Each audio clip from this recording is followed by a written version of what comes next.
A very good afternoon. You're listening to South Asian and ethnic radio station across Southampton, broadcasting on 101.1 FM and online on www.unity101.org. You are tuned to the Community Hour, and my name is Lily Arora. My guest today is Michael Lane. Michael Lane is a Royal Navy Commodore and a former Naval Commodore, and the current Police and Crime Commissioner for Hampshire. Michael, a Commodore, served for 30 years in the Royal Navy in a variety of roles, leading teams dedicated to maintaining the nation's protection. He managed multi-million-pound budgets through difficult operational and financial times.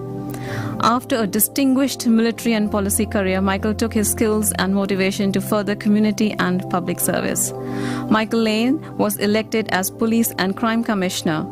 His promise to all the residents across the policing area is to make people and their families safer.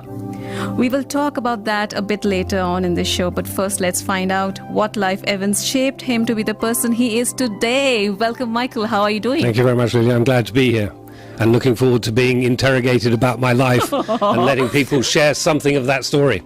Well, it's just conversation, Michael, no Good. Interrogation. So tell us about your childhood. Where were you born and where were your parents born? I was born in Barnet in London, which was a mistake. My mother is a long history through the family of being Scottish, and she was on her way back to Scotland, and I arrived very early, very premature, and was very poorly. I arrived with jaundice and all sorts of other things, but we got stuck in Barnet, so I am a Barnet London resident by birth. And as I say, my family were Scottish in origin, and I was brought up by my mother as a single parent at a time when actually being a single mother bringing up a child was really complex, and Tough on her, lots of restrictions. Yeah. I see. So was she working at the time, or she was being supported by her family in your upbringing as well? No, my mother fought to have jobs, and part of the challenge she had, I didn't really know too much about it at that point, was to find a way. The pressure of the culture of that time was to give up children if you were a single parent for adoption. My mother determined that I was a blessing, and she was adamant to keep me, and the way that she was able to do that and earn a living and be independent and survive was that she fought really hard to save some money for my education and to find people who would support young people in the condition that I found myself to support their education. So I believe education is really fundamentally important, and my mother fought hard to give me an education. And I went away to school, boarding school at age 4. So wasn't boarding school expensive on a single... no, it was entirely sponsored by charities who wanted to make it possible for my mother to have time to earn a living and for me to be given an education. And so in the first 4 to 6, education started quite early. So what age did you go to a boarding school? 4, just after 4, age 4. And where was it? It was originally in Banbury in Oxford. We didn't last very long there because they couldn't look after children as young as myself, and then I went to Heathfield in Sussex, where I was looked after by the headmaster's family. He had 6 children, Mr. Bucknell, Jack Bucknell, and he included me as a 7th child. Community charity engagement from a lot of people who sponsor my education, and in a way that I don't know at what point I became really conscious of the community engagement to look after people from a young age, and early intervention is very topical today, but right at the heart of me is the value of going to school early and being supported to have some stability, and later on to come to understand the challenges that a single parent and a single mother faced in those days, and some of the challenges that resonate today. But that's all very well when you see in retrospective, but as growing up as a child who was 4 years old, what sort of vivid memory you had? Did you really wanted to go to a boarding school? I had no view about that. I accepted it. You accepted it? It was not always comfortable. I remember standing in queues a lot. At Overthorpe, I remember standing, the big hall in Overthorpe School was a black and white checkered floor, and I remember tall people in front of me and behind me and standing in a queue and having to have in my left hand a handkerchief and in my right hand a comb, and if they were clean and whatever, you were allowed in to eat. if they weren't, you were sent to the back of the queue again. And did you have many of your friends your age, or they were all older to you? No, I had no. I wasn't there with anyone who was particularly a friend. Actually, Overthorpe, I wasn't there long enough to have a friend. I was an outlier young, I suppose. Yeah. So you moved on to. From there, where did you go to? To Heathfield in Sussex. And was it much more enjoyable? Did you find company? There were things to enjoy there, and it did give me some stability, and I had some fantastic educational experiences there. Such as? I was very lucky the other day in Surrey to meet up an 85-year-old teacher who taught me as a young teacher in that school, and he was the first person. I was a bit older by then, sort of 10, 11, I think. I learnt all the answers to questions off pat and presented them and expected to get 100%. Mm-hmm. He failed me, and he dragged me off, nearly literally, I think, and took me to a library and locked me in a library. Oh, gosh. And said, I want you to have a range of sources and think about your answers, don't just learn them. And he gave me a lifelong love of learning, a lifelong love of having books, and I have a library at home, or masses of books, sort of a library, and a sense that don't take the first answer you've got, check that it's the right one, and that stood me in good stead. So he encouraged you to ask questions and absolutely, and be curious. More than encouraged, insisted. He insisted. Yeah. Okay. And Terry Locke is his name, and I owe him a great deal. And it was a real pleasure last year to be at a birthday party for him and to be able to say that to him 40, 50 years after the event. And I was delighted to be able to do so. A successful pupil. Yeah. Well, I don't know. I leave him to judge that, I think. But certainly a really impactful teacher. So teaching really matters. And one of my sons is a teacher. My wife is a teacher. I think my other son and I both think that we teach along the way and coach people. So teaching's really important too. Education, teaching, learning. Very Asian. Really key things for the future. I'll join you in that. No problem. Yeah. So do you remember studying any favorite subjects or anything apart from your love for the teacher? I can clearly see your favorite teacher. But did you find that the studies you took in your formative years helped you later on in your life? Absolutely, and a couple of them were, I don't know whether, I don't believe in looking back and saying I made a mistake, but I had a natural talent at mathematics when I was young, and I was pleased about that, but I had a love for literature because I was at school so early. In the second school, Heathfield, Tavistock Hall, I read every book in the library by the time I was, I don't know, 9, 10 or something, and because I just read and that was part of my life. When I went on to secondary education, I had to make a choice between the arts and sciences, and I thought I couldn't teach myself science, so I should go for that because I already had a love of books and literature and arts, and therefore I could probably learn that. And my son's Nick is a Master of Physics, and Sam is has a degree in English and the arts subjects of film, principally. And to see the two of them, I'm slightly envious of how brilliant Sam is, the teacher who's in Beijing at the moment, and Nick is at physics as a Master of Physics, and I sit somewhere in between. But my sons are better as the journey goes, and that's how our children should be, I think. They should improve on us, I think. Oh, yes, absolutely. So from your secondary school, you went to college?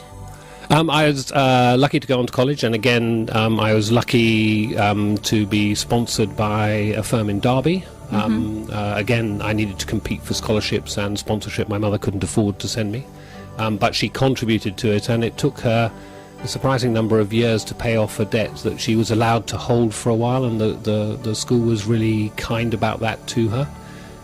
Extraordinarily kind and understanding. It was a brilliantly support I had in those days. But I was very lucky to go to a school where success was expected, and because they set the bar high, they engaged and gave you the opportunities to try lots of things, and that was really, really good. Yeah. So tell me. What is the difference between your schooling and the schooling nowadays? And what do you think is the difference between while you were studying, the mindset of the pupils, and now? I think we're much improved now. I think the opportunities to think widely is significantly greater. I think the range of subjects that people can understand and aspire to engage with, the discipline of learning is less restrictive. You have to bring something of your own motivation now, whereas we were regimented into learning things and they tried to constrain us. You had to break out of a constraint.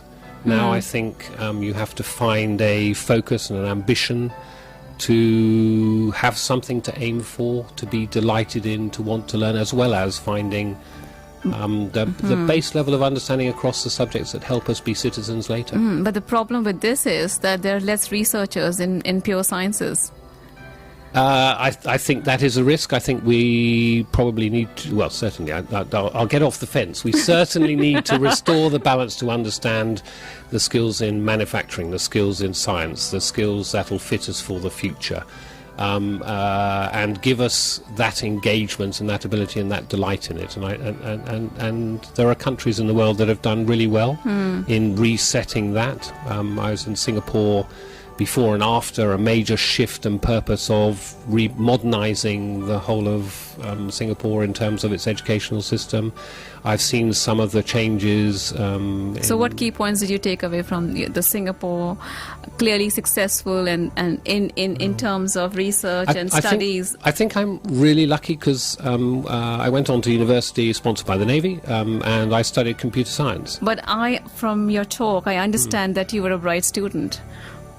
You know, because I believe so. Yes, probably. So you did your, you did your advanced learning and so on and so forth. But what about how to motivate the younger population of kids who are going to school, because they don't seem to be going to school too much? No, I think more do go, and if I listen to my younger son, his stories of the people who just shine out, the young people of today who have all of that energy and all of that potential, is finding a way to direct them, to focus them, to give them that motivation, is about giving them the opportunity to find a target that they want to aim for. And I hear the same from Alison, my wife, who's in schools with young people, and both she and I love the fact that our jobs, our lives, our community engagement allows us to be with young people, because I think it keeps us both younger than we otherwise would be.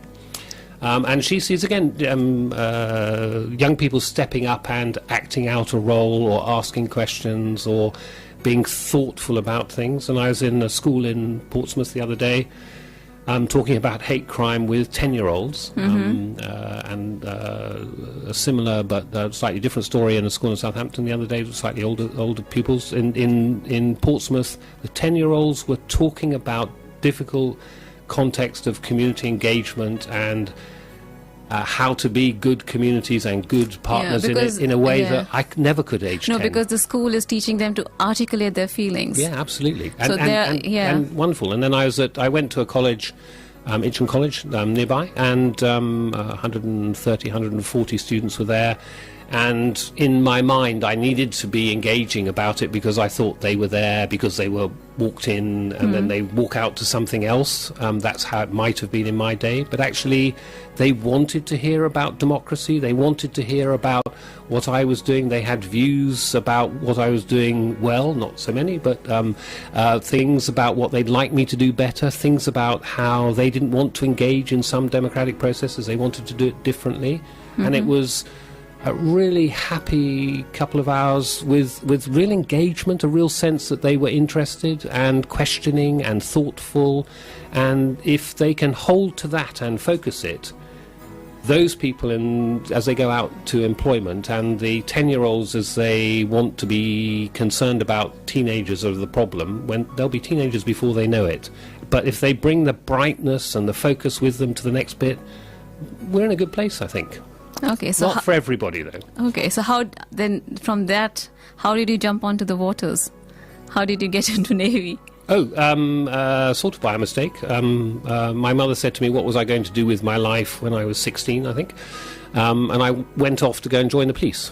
an odd, quirky bit of now I'm a police and crime commissioner. So do you have to sit for an exam to join a Oh, police? to join the Navy, yes. I went and I stood in a queue to the recruiting office in the Navy. They asked me if I wanted to be an officer or if I wanted, Oh, they ask whatever you, it they was. don't just train you or well, you don't pass an exam? They asked me what education qualifications I had, and I I see. had a few. I started young, so I collected a few. I collected badges and qualifications for a while. Okay, very impressive. And For the then I Navy. joined and went to sea, and I found, sort of by accident, it was brilliant. I love being on the water. I like the role. I felt motivated by it. I liked learning to lead people and having the opportunity to be decisive about things that kept people strategically safer.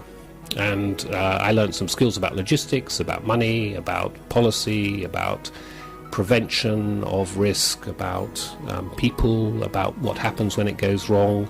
And I had 30 brilliant years in the Royal Navy. I had just a delightful career. So it's just not about manning your shows. It's much more to Navy, isn't it? Yes, no, the Navy's a rich career. It's much smaller now and probably slightly too small, but I leave that for my successors to argue. But the building of teams, the engineering, the logistics, the weapon fighting, the understanding of strategy, the understanding of relationships, the courage that you build as a team, the sense of where leadership comes from, the camaraderie, the sense of all rich opportunities to do something really well that's really difficult, and it gives me the chance to resonate with policing now. I am not and have never been a police officer, but I have some understanding of what it's like for our police officers and their support teams, whether staff or specials or volunteers, going towards danger. So how did you jump from your naval career to policing? I mean, to the present stage, or there was something in between. By the time you get to 2002, 30 years almost exactly of my being in the Navy, they heave you out. It's a younger person's game, and there you go. It's what happened. It's time to go. I wanted to stay longer. I left having had a wonderful time, so no complaints, no regrets. Had to find something else to do, and I came immediately. I came to Southampton, and I became the temporary chief executive of the Jubilee Sailing Trust, which is a charity that integrates able-bodied and disabled people and allows them in tall ship sailing to work there. And they had a gap at the top for a while, and I very much enjoyed working with them. Learning about disability, learning about the power of the abilities that disabled people have, and actually seeing the pressures that they live with day by day, and then seeing the opportunity and potential that they have. And so that was really good. I then became a coach and worked for a few years in government policy, writing policy things in Whitehall. I know Whitehall very well. I still meet people. On the days when I go to London, if I walk up and down Whitehall and don't meet someone I know, it hasn't happened yet. The day it does, I'm probably old and retired. I don't know. Who knows how that will go? But I learned a few more skills, and then I joined Hampshire County Council and did a regeneration project for a community. I just want to stop you there. So you were in the Navy. You got retired. Yes. You moved on to policing. Not policing, but you joined police. No. No. I coached leadership skills. I was part of the Metropolitan Police Commissioner's Leadership Programme for a while as a coach. In London? In London. Okay, and you were there for how many and years? Yorkshire, and a few other places. Okay, so what was your retired posting? I mean, the last posting when you were in Navy. What place was it? I was redesigning the structure, a consultant helping redesign the structure for the Commander-in-Chief Fleet's organisation. And where was it based? I was in Portsmouth Dockyard. Okay. And returned. My first married job was in the Old Naval Academy in Portsmouth Dockyard, and my last job was working for Admiral Malbon in the same building, doing something like bookends to the bit of my naval service where I've been married. Okay, and then you decided to completely, change directions. Obviously, you said you were heaved out of it. Yes. You retired, which means... Well, it's a natural process. Yeah, natural process. Yeah, you retired, of course. I didn't take it personally, No, although of it course had a not. personal Of impact course on me, I not. suppose. No, of course yes. not. Yeah. I mean, it has enriched your Yeah. life in many Yeah. ways. Yeah. So, Yeah. okay, so you were in London after that. From Yes. Portsmouth, you moved to Yes. London. Yes. Then when did you move to Southampton? I came to Southampton in 2002-03 to do the Jubilee Sailing Trust, and then from 2003 to 2008, I think, I was I portfolio things, so multiple jobs. I was a coach and helping people find their direction. Some of it I did charitably, and some of it I did for money as a professional job. The policy work I did, and then I was quite ill for a while, so I was in a wheelchair for quite a long time, and I am still a little disabled, or I don't know, I'm disabled physically, musculoskeletal things and neurological things. So I had to find a way to fight back from people expecting me to retire and just be defined by my illness. And I managed to do that reasonably successfully. So, while this whole thing was going out, what happened to your personal life? Where did the kids and the wife? Because you were mentioning, you talked to me about when we were not on air. Yeah. So please do mention them if they're listening to you. I hope I've mentioned Alison, Nick, and Sam already. So Alison is my wife. This December we'll have been married for 40 years. Oh. She's my best friend as well as my wife, and we have two lovely, loving, brilliant sons, I think. I'm biased, of course. Nick, the elder son, is in Newcastle, works for one of the national consultancy firms and is a director doing that.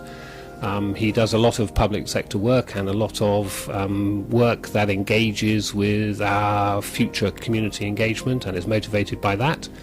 Elise, his wife, is also comes out of that room. They're both qualified accountants. Elise has a degree in chemistry and a master's in... You have got your finance all making sorted out. wine, and she's going to be the first woman making wine from grapes in Newcastle. Fantastic. So we're wishing her well with that job, and they have two sons. So Max is my older grandson, and Ruben, the younger one. They're 4 and more than half of one. You seem to be having you seem to have had a busy career. True. Yes. So it was just Alison's job to raise children, or you were there? I claim no responsibility for the excellence of our sons. And Sam, the younger one, is in Beijing. He's a teacher. He's meant to be a teacher. He lights up teaching and engaging with young people and giving them motivation. And he's in one of the international schools in Beijing, learning to speak Mandarin. He ran a international vertical challenge race the other day. He's super fit, 82 floors, and came, I think, 8th or 9th or 10th of his group. That makes him mad in my view, but he's a wonderful teacher, and you can see his motivation for that. And I kind of wish that for everybody, that they find something. Know how privileged I am from the age of 16 to now to have spent my entire life working at things that enthuse me, motivate me. They're hard work. Not every day's great, but I know why I'm doing it. I know the difference I'm trying to make, and on the days when you succeed in making something because I think you found great. your calling too early, and it was the right one, because there are a lot of us who struggle to find what is your passion or what's your calling. And so a lot of people, you struggle, you spent all your 20s and 30s looking for what you want to do. So although you took Navy as your career and other things, but fortunately it turned out to be I think I go with fortune for sure. But I think that's my sense for young people, or for people when they change careers, is try to find something that enthuses you and create opportunities to bump into. The opportunity to find a job or a voluntary work or something that engages and motivates you. So when you say enthuses you, can you define it? Do you mean you get up in the morning and you're raring to go for the job? Is that it? Yeah, I think so. I think that's a good thing. But if you in the journey to it, I mean, I think I said earlier that I made a choice between studying science or studying the arts.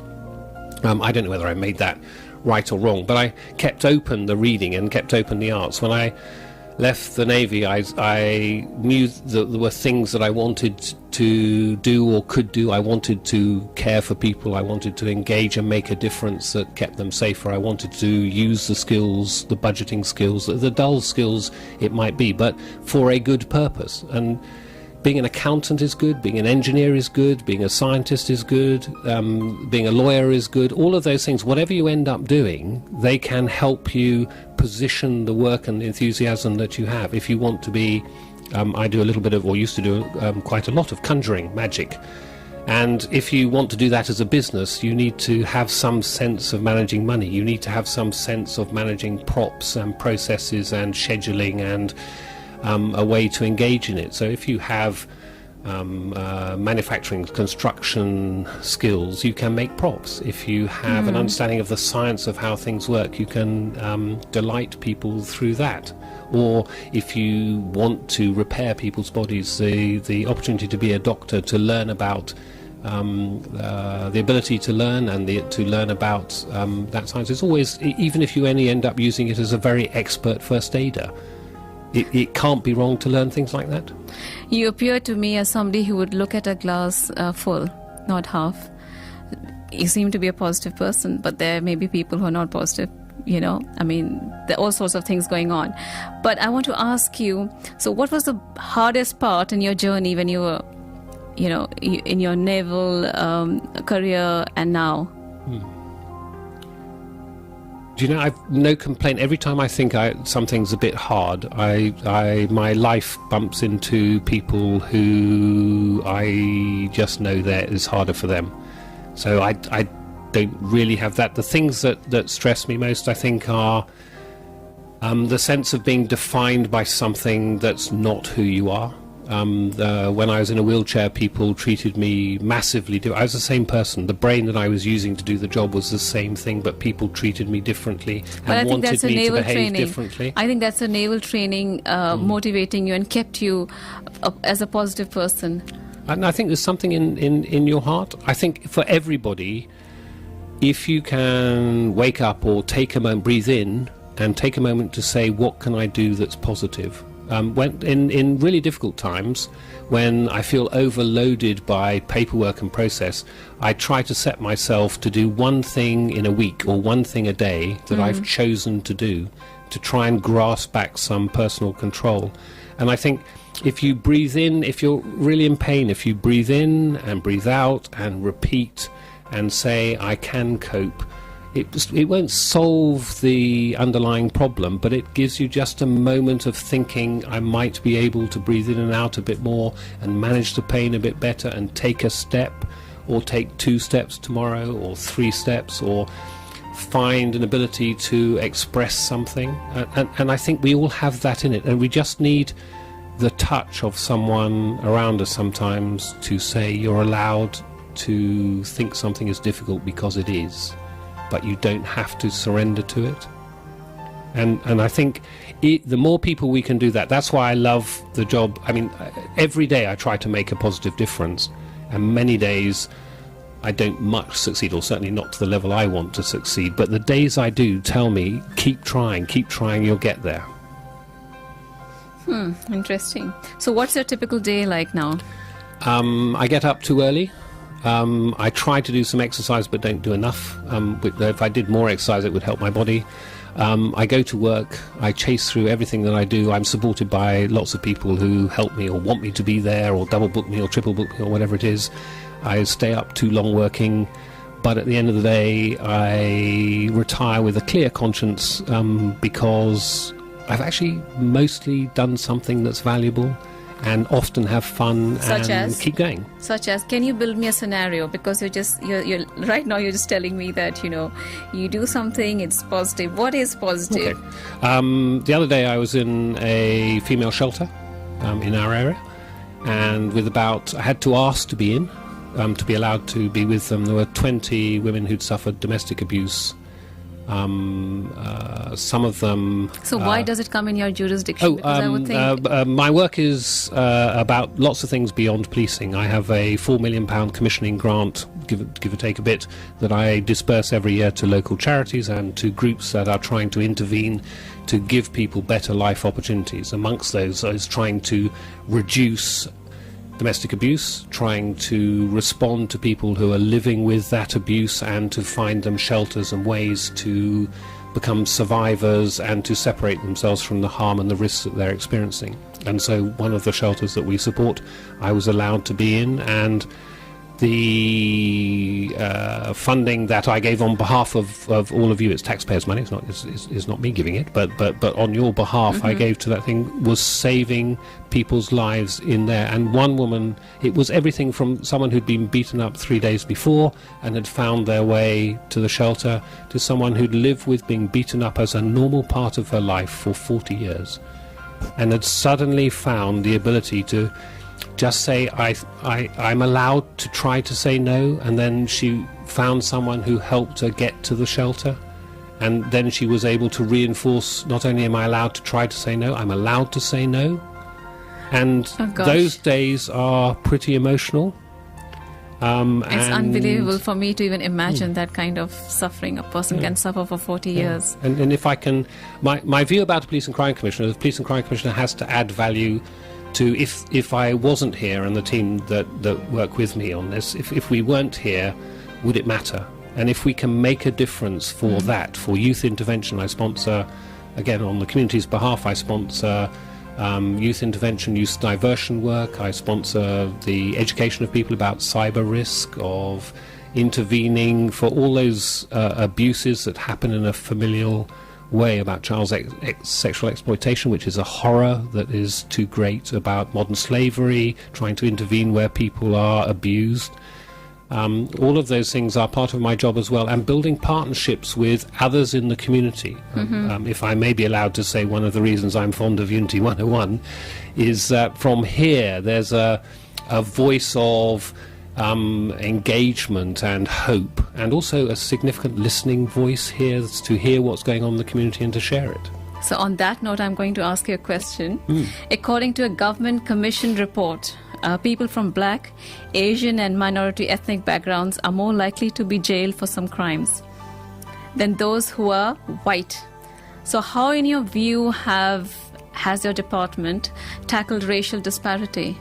Well, the first thing to say is that is undoubtedly in some cases true, but it's better than it was. That doesn't mean it's all fine and resolved. Of course it's not. And it's as disappointingly likely to be the other way around as well, that the deprived white children and white communities have their version of some of those issues too. And what it comes down to for me is all the interventions I can make to create opportunities for people to have inclusive communities.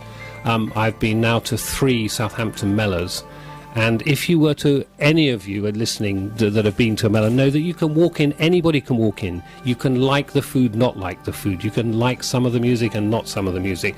But in that environment, that wonderful inclusive environment, everybody's welcome. If we can make that a symbol, not just because it's a Mellor, but a symbol of how we treat people. And I know some of the communities, that sense, Southampton has a really strong record. When there was a lot of hate crime earlier this year, there was a rise in it. The Southampton communities as a city stood alongside those people who were at risk and were being abused, and alongside them stood and pushed back. And I think that tells you that there is hope in this city. There's hope in the humanity in all of our communities, if only we can find a way to touch and, like a Lego brick, connect up. Nice one, Lego brick and connect up. So what's the most important thing or advice you would give to a younger person who would come to you and say, look, you've got a great, there's so many life events you've just mentioned to me. So what would your advice be? For a young person in whatever place they're at is to look for something that's a dream they can have, and then to set off on the journey to make it, to increase the probability that they can pursue it. So if you need to gain a skill, gain it. If it's about a physical skill or an intellectual skill, a schooling skill, learn a subject that says, if I manage to contain this enthusiasm, that will enable me to do it. The skills you need to be a doctor are very restrictive. The engineering skills, if you want to be a mechanic, to learn something that will help you be an engineer. How will a young person know what his dream is? He wants to be a footballer 5 days, and after a year wants to be something else. So what do you know? This is what I want to do. I think test it. I think you always regret the things you don't do that you didn't try, and maybe you have to learn to accept if you try something and it doesn't come up. Give yourself other options. If you want to chase a footballing skill, be very fit, but understand that actually there are contracts and money and scheduling and all those other things. So keep learning other things alongside it, but get very fit. If you become very fit and you don't become a professional footballer, you're very fit. That's a good thing to have as part of who you are. It gives you energy, it gives you strength, it gives you longer life. And it's the same with if you learn a skill.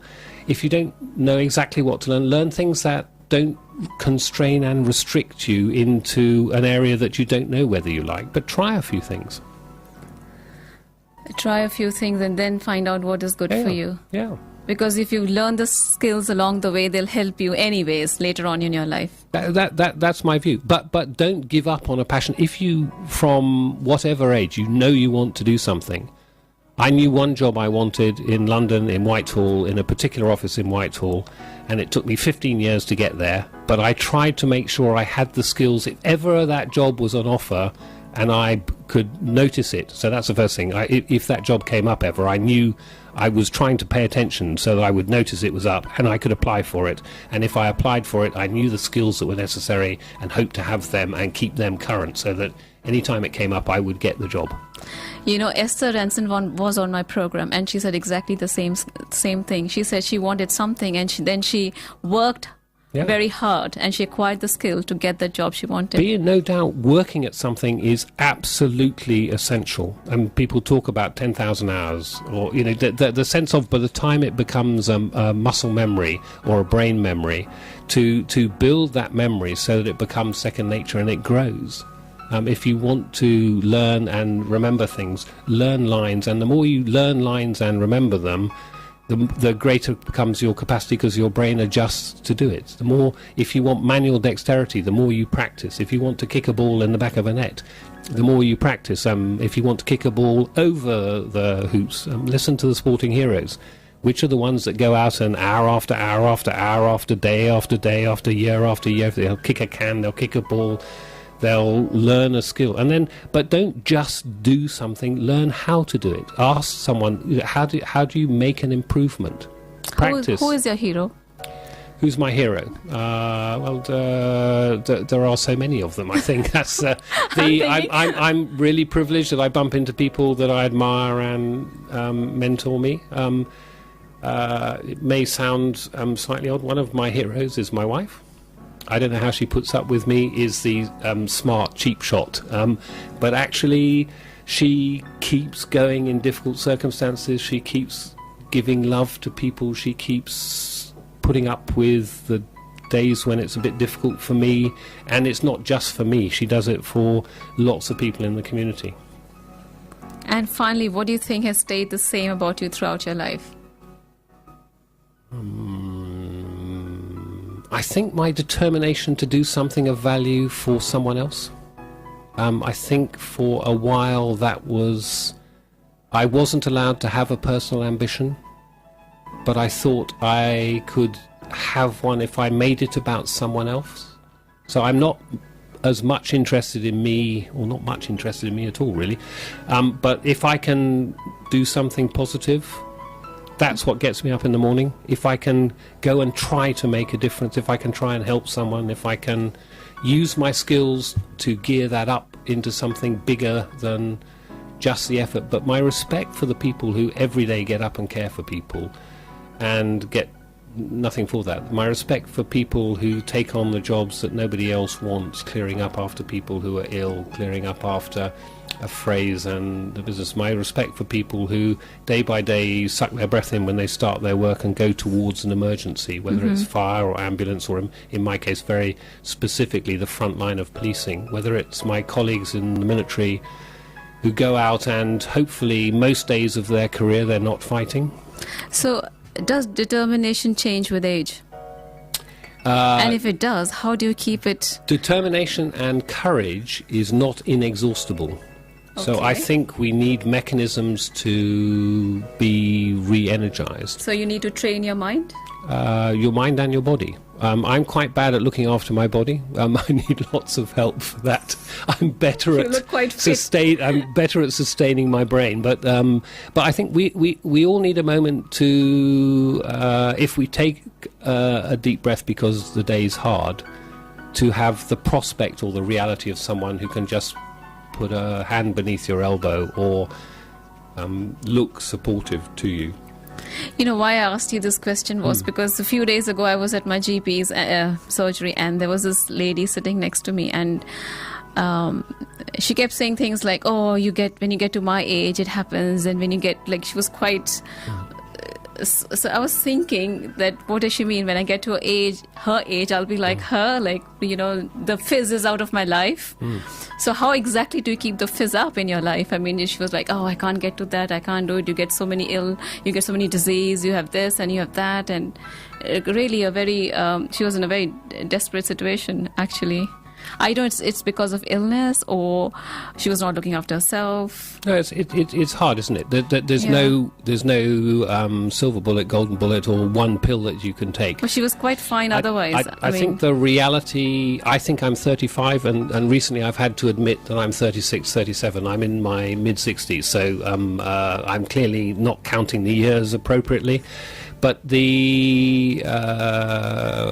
Alson's grandfather was a brilliant example of someone who paced himself and knew if you were going to have to give up driving, or if you were going to have to give up something because of infirmity or because of your age, manage your expectations for it and find something that enthuses you.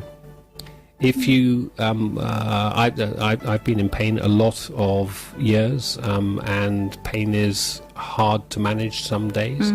But if you've got something to look forward to, and you can pace yourself for that. If you, I was at an event yesterday where I had to stand for a while, longer than I might have liked to, but the motivation to do that and recover from it was for the being present at an event where you were supporting someone who wanted a crowd around them at an emotional point in their life journey. Okay. And if you know that, it can give you some power, but maybe take an hour off afterwards and allow yourself to That's a good point, actually. not present as everything's perfect. Yeah. So you're managing your pain, isn't it? Yes, I think so. Yeah. Yeah. I mean, it's important to have a space where you can be alone and droop a bit, if that helps you, and then come out, present to the world. You're all fine. My yeah. mother, in her later life, she refused to go out before she was fully dressed. Some days that was all she could manage. She'd get dressed and she'd look at herself and say, "I'm fine," and then that would be the end of the day, sort of thing. But on those days, she had that determination to achieve just that, because it was a sense of purpose, a sense of internal pride and respect for herself. And if we can hang on to that, I think that encourages us not to do careless things about ourselves or to give up. Thank you so much. We've come to the end of the program. Thank you so much, Michael Lane. It's been interesting. Thank you, Lily. So, this is the Community Hour, and we've come to the end of our program. I would like to thank my guest, Michael Lane. It was a delightful conversation, no interrogation. I hope you did not feel that. No. You're tuned to Unity 101 South Asian and Ethnic radio station, broadcasting from the heart of Southampton on 101.1 FM.